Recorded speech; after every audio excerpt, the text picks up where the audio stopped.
தந்தை, மகன், தூய ஆவியின் பெயராலே ஆமேன்.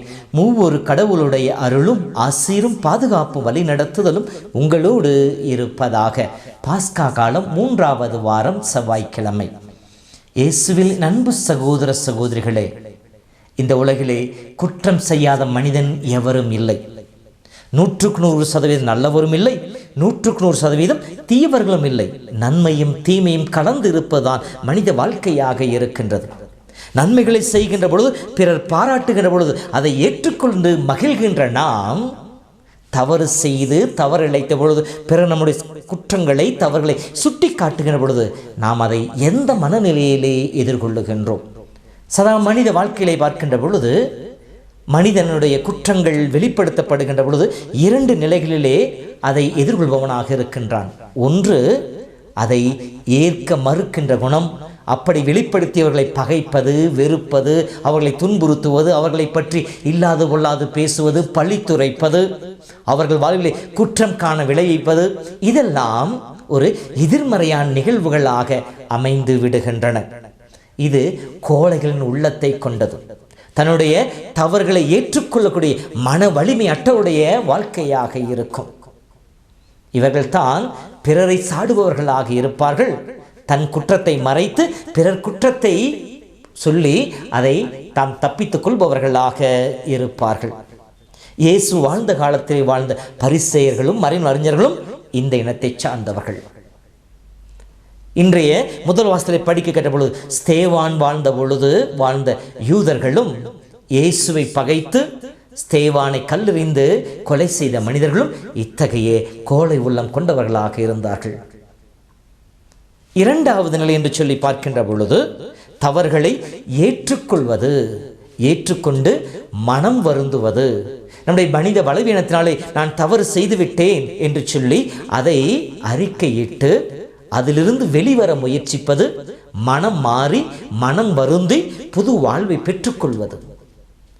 செய்த தவறுகளை ஏற்றுக்கொள்வது என்பது கோழைத்தனம் அல்ல. அதை ஏற்றுக்கொள்வதற்கு வீரம் வேண்டும். வீரனால் மட்டுமே தான் செய்த தவறுகளை ஏற்றுக்கொள்ள முடியும். அதிலிருந்து அவனால் வெளிவர முடியும்.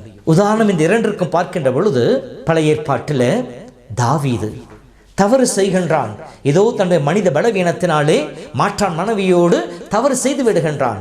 நாத்தான் வந்து அந்த தவறை சுட்டி காட்டுகின்ற பொழுது தாவீது, ஆம், நான் பாவம் செய்தேன், என் ஆண்டவருக்கு கடவுளுக்கு எதிராக நான் பாவம் செய்தேன் என்று சொல்லி தன் பாவங்களை ஏற்றுக்கொண்டு அதற்காக கடவுளிடம் மன்னிப்பை கேட்கின்றான். எனவேதான் கடவுள் அவனை மன்னித்து அவனுடைய வழிமரபிலேயே உலக மீட்பராம் இயேசு தோன்றும் அளவிற்கு அவனை வாழ்வு உயர்த்தி வைக்கின்றான். மற்றொரு உதாரணம், ஏரோதியாள், ஏரோதனுடைய சகோதரனுடைய மனைவி. அவர் ஏரோதோடு சேர்ந்து வாழ்ந்து கொண்டிருந்தார். திருமுழுக்கு யோவான் அப்படி வாழ்ந்து கொண்டிருப்பது தவறு என்று சொல்லி ஏரோதை சாடுவதன் வழியாக அவளையும் சாடினார். ஆனால் அதை அவரால் ஏற்றுக்கொள்ள முடியவில்லை. சந்தர்ப்பம் காத்திருந்து திருமுழுக்கு யோவானுடைய தலை வெட்டுவதற்கு அவள் காரணமாக அமைந்து விடுகின்றாள். அதற்கு தன்னுடைய மகளையே ஒரு பகடைக்காயாக பயன்படுத்துகின்றாள். பெரும்பான்மையான சமயங்களிலே நம்முடைய பலவீனத்திலிருந்து நம்முடைய தவறுகளை நாம் வெளிவராத காரணம் என்ன என்று சொல்லி பார்க்கின்ற பொழுது அதை நாம் ஏற்றுக்கொள்வதில்லை. நாம் செய்த தவறுகளில் நாம் நம்மை நியாயப்படுத்த முயற்சிக்கின்றோம். இந்த சூழ்நிலையில் தானே இதற்காகத்தானே செய்து சொல்லி அதை நியாயப்படுத்த முற்படுகின்ற பொழுது நாம் தவறுகளை ஏற்றுக்கொள்ளாமல் அதை மறைக்க முற்படுகின்றோம். அதிலே நாம் வாழவும் விளைந்து கொண்டிருக்கின்றோம். எனவேதான் நம்மால் நம் தவறுகளை திருத்திக் கொள்ளவும் முடிவதில்லை, அதிலிருந்து வெளிவரவும் நம்மால் முடிவதில்லை. இதோ இன்றைய முதல் வாசகத்தில் ஸ்தேவான் மீது கல்லெறிகின்ற காரணம் என்ன? ஸ்தேவான் தூய ஆவியின் வல்லமையால் தூண்டப்பட்டு அவர்கள் செய்த செயல்களை பட்டியலிட்டு காட்டுகின்றார். அவர்கள் செய்த துரோகங்களை, அவர் வாழ்ந்து கொண்ட போலியான வாழ்க்கையை அவர் விமர்சிக்கின்ற பொழுது அதை ஏற்றுக்கொள்ள முடியாமல் பற்களை நரநரவென கரித்தவர்கள் அவரை ஊருக்கு வெளியே இழுத்து போய் அவர் மேல் கல்லெறிந்து கொள்கின்றார்கள். திருத்துவர்கள் வாழ்க்கையில் இதுதானே நடந்தது. திருத்தூதர்கள் இயேசுவுக்கு சான்று பகர்கின்ற பொழுது, ஏதோ சங்கத்துக்கு முன்னால் நீங்கள் தான் இயேசுவை கொலை செய்தீர்கள் என்று சொல்லி அவர்கள் செய்த தவறுகளை சாடுகின்ற பொழுது அவர்கள் நைய புடைக்கப்பட்டார்கள் என்று சொல்லப்படுகின்றது. அவர்கள் சிறையில் அடைக்கப்பட்டார்கள், வதைக்கப்பட்டார்கள் என்று சொல்லப்படுகின்றது. காரணம், செய்த தவறுகளை ஏற்றுக்கொள்கிற மனப்பக்குவம் அன்று வாழ்ந்த யூதர்களுக்கும் பரிசேயர்களுக்கும் மறைநூல் அறிஞர்களுக்கும் இல்லாமல் போயிற்று. அன்பு சகோதரமே, நம்முடைய வாழ்விலும் கூட நாம் தவறுகளை ஏற்றுக்கொண்டோமெனில் நாம் புது வாழ்வை பெற்றுக்கொள்வோம். தவறுகளை ஏற்றுக்கொள்ளவில்லை எனில் மீண்டும் மீண்டும் தவறுக்கு மேல் தவறு இழைப்பவர்களாகவே நாம் மாறிக்கொண்டே இருப்போம்.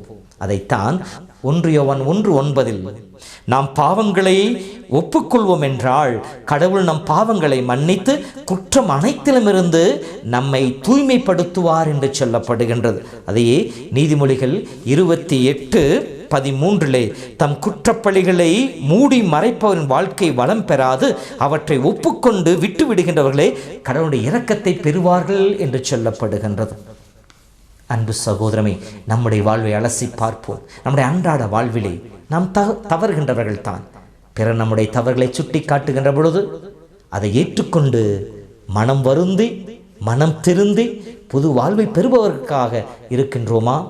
அல்லது நாம் செய்த தவறுகளை நியாயப்படுத்தி கொண்டு அதை மறைத்து நம்மை தவறுகளை சுட்டி காட்டியவர்களை பகைப்பவர்களாக வெறுப்பவர்களாக இருக்கின்றோமா?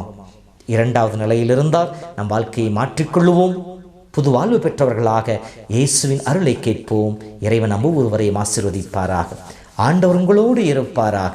எல்லாம் வல்ல இறைவன் தந்தை, மகன், தூய ஆவியின் பெயராலே ஆமேன்.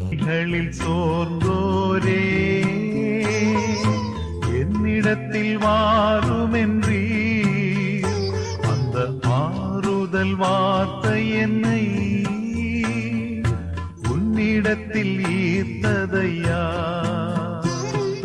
சுமைகளில் சோர்ந்தோரே என்னிடத்தில் வாருமென்றி அந்த ஆறுதல் வார்த்தை என்னை உன்னிடத்தில் ஈர்த்ததையா. அப்பா, நான் தவறு செய்தேன், உன் அன்பை உதறி சென்றேன், நான் கெட்டலைந்து